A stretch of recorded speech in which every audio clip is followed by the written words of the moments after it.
The Pokemon-like monster taming mmorpg Temtem is launching on September 6th, which at this point is just over a week from now. In today's video, I'm going to be going over what you should expect with regards to both what the game is in general, what new content is coming, and my game plan for release. As you may already know, I have been providing coverage for Temtem for every major update since the initial early access launch, so if you are planning on picking it up, I definitely recommend subscribing to my channel because I put out new monster taming videos every single day, and September especially is going to be pretty Temtem heavy. So yeah, anyways, all of that said, make sure to sit back, relax, don't mind my sickly voice, and let's dive right in.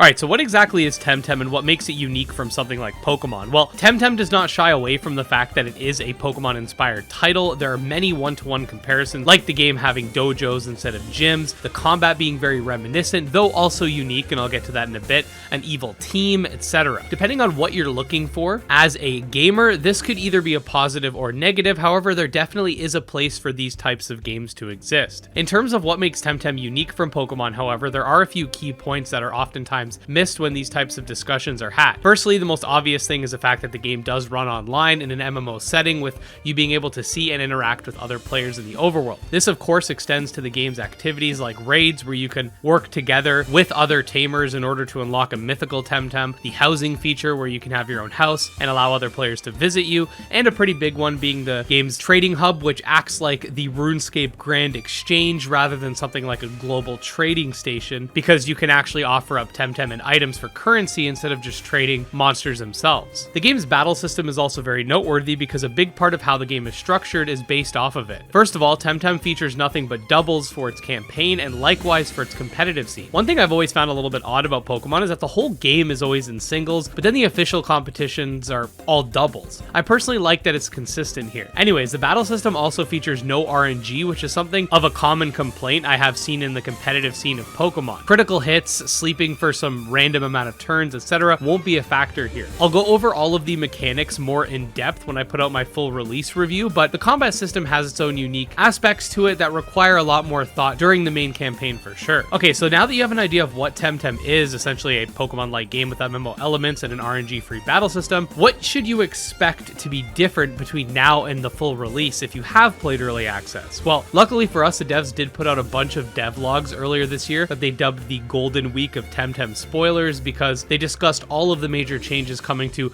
full release for the most part. I obviously can't go into all of it here in this quick video, but I did put out two separate videos covering literally all of it, where we basically just read it together and I gave my thoughts, so you can check those out linked below should they interest you. Some of the interesting highlights include the game lessening the amount of required trainer battles by about 20%, because a common complaint was that the vast majority of trainers within the game were unavoidable, the game making Lumas easier to obtain by increasing odds and buffing some of the Luma related items. Lumas, if you don't know, are the game's version of Shinies.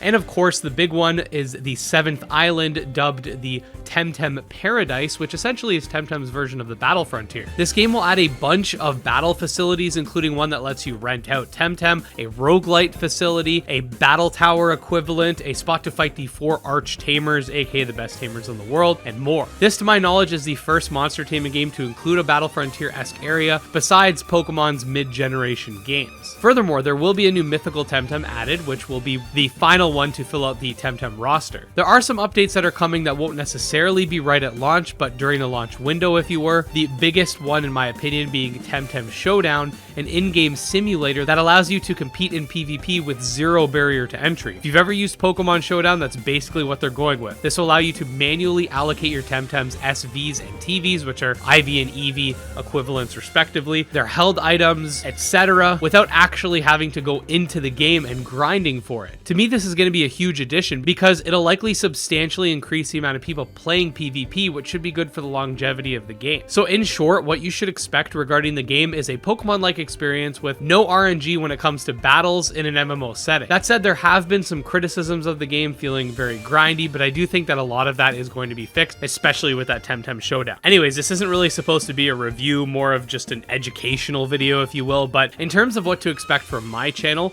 there's a few things I have planned for the release release of Temtem. First of all, on the release date, I will be off work because it's a Tuesday, so we're going to stream the new endgame content and explore the new island. That said, if you haven't played Temtem before and don't want to just be thrust into the endgame, don't worry about that because I have you covered too. It's been quite a while since we did our original Let's Play of the early access 2 years ago, so I'm going to be buying the game on Switch and doing a fresh Let's Play of the full version because certain things will be different. So if you want to watch a Let's Play starting from the beginning from someone that knows what they're doing, stay tuned for that because I will be putting episode 1 out either on launch day or the day after. Furthermore, if you're not someone who's specifically interested in watching Let's Plays, I still have you covered because I have already put out a lot of guides for the game in the past. Some of them are more dated than others, and as of such, I will be putting out updated versions of guides like my best starter guide, an updated breeding guide, an updated type guide, more discussion videos, speculation, tips and tricks, locations, and more. So if you've been a fan of the channel since, let's say, Coromon and Nexomon had released, expect similar results with September being very Temtem heavy like I stated. Anyways, all of that being said, let me know if you are excited for the launch of Temtem. I'm pretty excited to see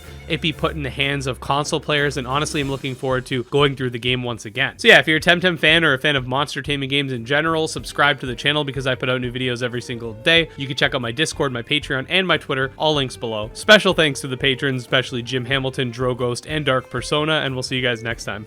Peace.